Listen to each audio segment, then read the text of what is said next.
Hi there. Welcome to Talking Fed's YouTube channel. I'm Norm Ornstein, filling in for Harry Littman. And today, just a couple of topics that have come to mind.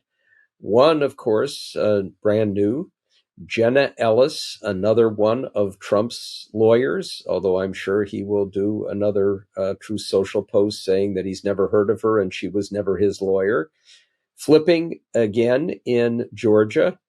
And all of this, among other things, makes it very clear how clever Fani Willis is in Georgia.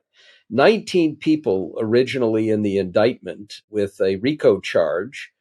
And we were all speculating and wondering how you could possibly try 19 people at once in a way that wouldn't take many months, involve an army of lawyers, and get quite confusing along the way.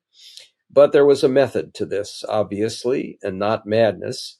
And it was getting a number of these people to flip. And once you have one or two or three, with the others facing possibly significant jail sentences, the message is going to be the train is leaving the station. Now is the time to make a deal. And with all of that, there are at least a couple of people who have to be extremely nervous about all of this. One is Rudy Giuliani. I doubt very much whether Fani Willis or anybody else will want to accept a plea deal from Rudy Giuliani because he has so obviously deteriorated, including no doubt from the massive amounts of alcohol that he has consumed, that he would not be a particularly reliable witness unless he has documentary evidence. We know that his phones were seized a long time ago, and other devices. We don't know what is on them, but it's not clear what else he could provide.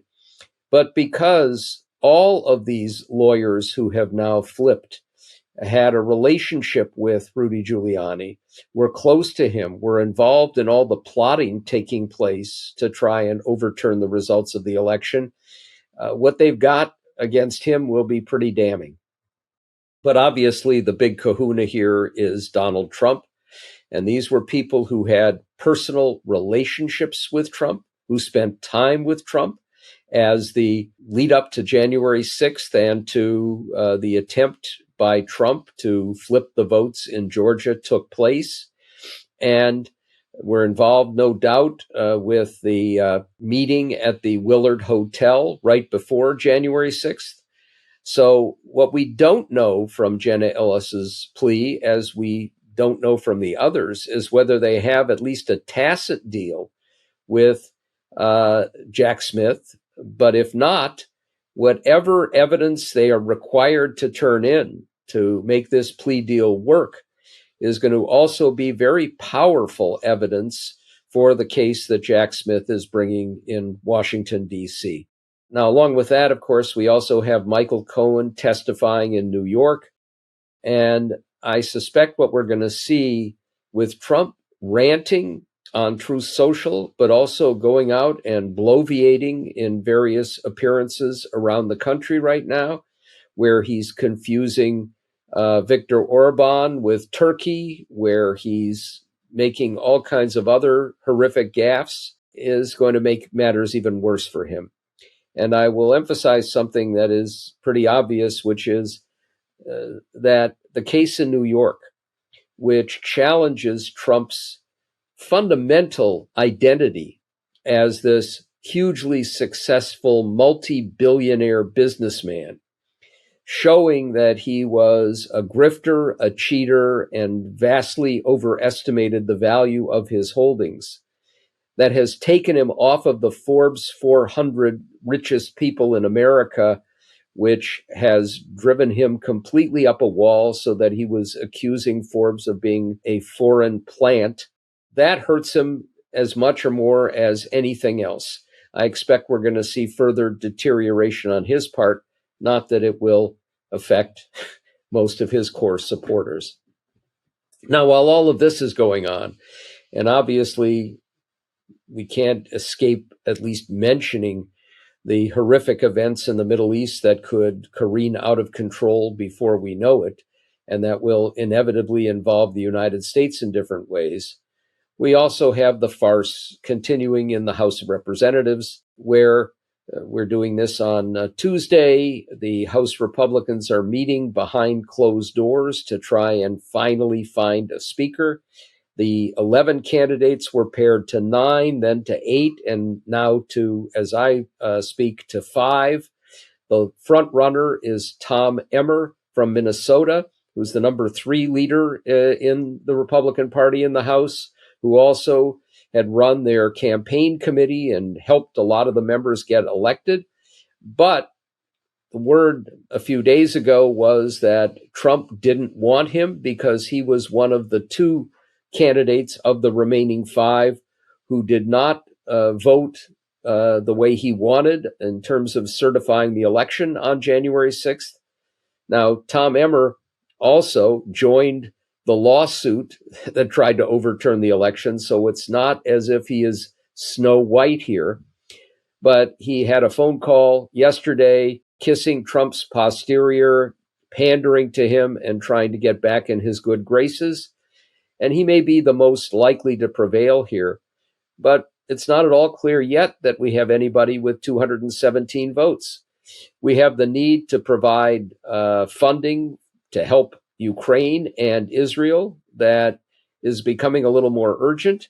And we're just weeks away from another shutdown that will now clearly be blamed on Republicans because of their anarchy, chaos, and dysfunction. So we'll see if they can resolve matters, if fatigue will finally set in.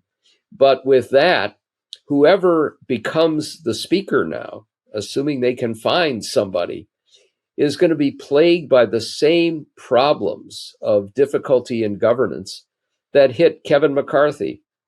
It's not clear whether part of the deal in creating a new speakership will include eliminating the rule that McCarthy had to agree to, that any one member can bring up a motion to vacate and get a vote on removing a speaker. But we know that the Republican conference is still driven by the lunatic fringe, which is now a majority of the Republican conference, and that confrontation over the budget and a likely shutdown is going to be on the table no matter who wins in this case.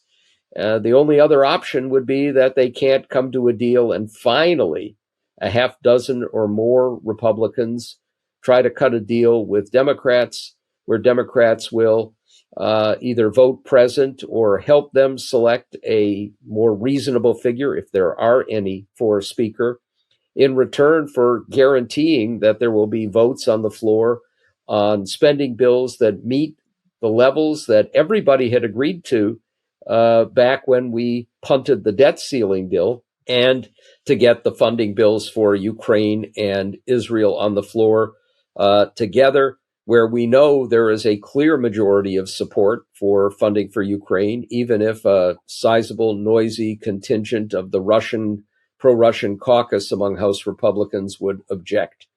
So we're still very much in the throes of deep dysfunction, driven by a House Republican Party that simply doesn't have any interest in governing, and that is being dominated by its most nihilistic faction. So with that wonderful news ending this segment, have a nice day. Hey everyone, Harry here. Hope you're enjoying the content from all the friends of our channel, great experts in their fields all. I want to thank them for stepping up to the plate while I'm away. I'll be back soon, and I'm looking forward to resuming the daily videos. Talk to you later.